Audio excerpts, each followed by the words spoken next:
Today we're talking about Unit 1, and we're talking about Christopher Columbus to Jamestown. And today we're going to talk about why the early European explorers looked for and came to the New World. And they came here for many reasons.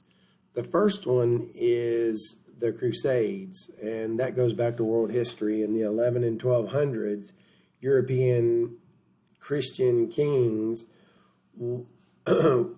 wanted to reclaim holy lands that they had read about in the Bible from Muslims who had invaded it earlier. And so European armies marched all the way across what is Europe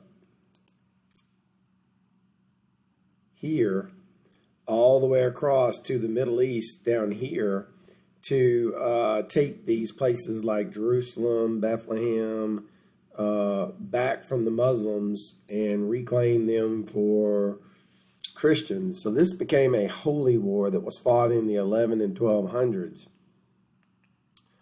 Now you might ask, well, what would that have to do with the beginnings of the United States and the exploration of the New World? Well, while these armies were fighting down in the Middle East, trade was happening between the Middle Eastern areas and the European areas.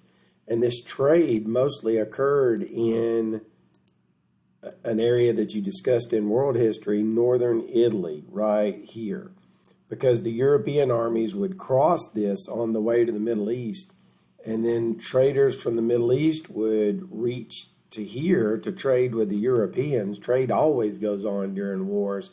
This period of time in the 13 and 1400s became known as the Renaissance.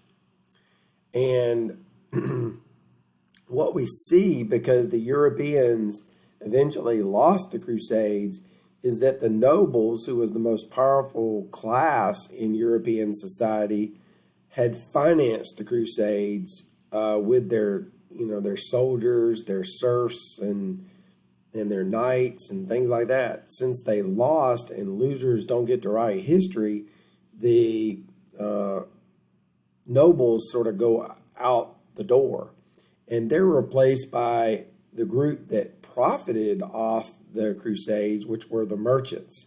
So the kings and the business people are going to become the two most powerful groups in Europe. They are going to want and demand that the monarchs find more profitable routes to the Middle East and profitable routes to Asia. And while the Crusades was going on, the Europeans had learned of some maritime technology that would enable them to do that. The first innovation that the Muslims were already using that the Europeans adopted was that of the caravel ship. The caravel is distinguished by its lateen sails. Notice the shape of the sails, and the big, deep, wide hull of the ship, which would enable it to get out in the middle of the ocean, even in a storm, and not capsize. The third characteristic of a caravel was its ability to sail against the wind by tacking, which means sailing in a zigzag pattern so that the sails could capture the wind, and the shape of the rudder that was used on the ship enabled it to sail against the wind, which is very important when you're going across a big, wide ocean.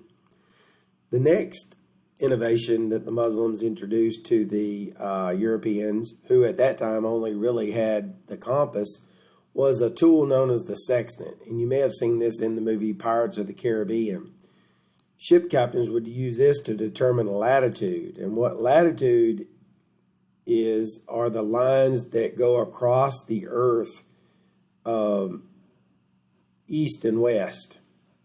And so this instrument enabled them to know, am I here on the globe, or am I here on the globe, or am I here on the globe?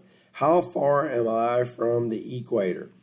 And this is very, very important when you're determining your position out in the middle of a big old wide ocean. The third reason why the earliest explorers began to come to North and South America was first was the Crusades, second was the Renaissance, third was the Columbian Exchange. And that is that the Europeans could profit off what was found in the New World. And this is just a chart map to show you what came from the old world to the New World to the old world. And some examples are pumpkins, turkeys, peanuts, potatoes, tomatoes, corn, and what came from the old world to the New World. And some examples are bananas and peaches and coffee beans and cows and wheat. And on the negative side, lots and lots of diseases. This is referred to as the Columbian Exchange. From the New World, some very important crops came to the Old World. Corn. Corn was important because the seed's going to be planted in Europe, and that's going to provide more jobs for farmers. It's going to be feed for their animals. It's going to be traded, so it's going to stimulate the economy, and it's going to give a food source for Europeans to be able to survive on. Potatoes are going to follow that trend. Your potatoes are very nutritious and they're very filling. I like to say potatoes are to Europe what rice was to Asia. Very starchy and very has the ability to fill the stomach up. And then rice and wheat was brought from the New World to the Old World, and they're going to be very good crops that's going to be able to be grown in Europe and Africa. And they're going to be good for trade purposes. And something that went from the old world to the new world would be two examples would be the horse and the oxen. Both of these are going to serve very important roles in the new world. They're both going to be used for transportation purposes, and they're both going to be used for work. Here's pictures of conquistadors, Spanish conquistadors, using the horses as they explore the New World. And here's a picture of horses being used for work purposes. The same could be said of the oxen. Something that Americans don't really think about, though, with these animals is they could also be used for food. And they are used as food in Europe and Asia. This concludes today's lesson on reasons why the European nations began to explore and find and settle the New World.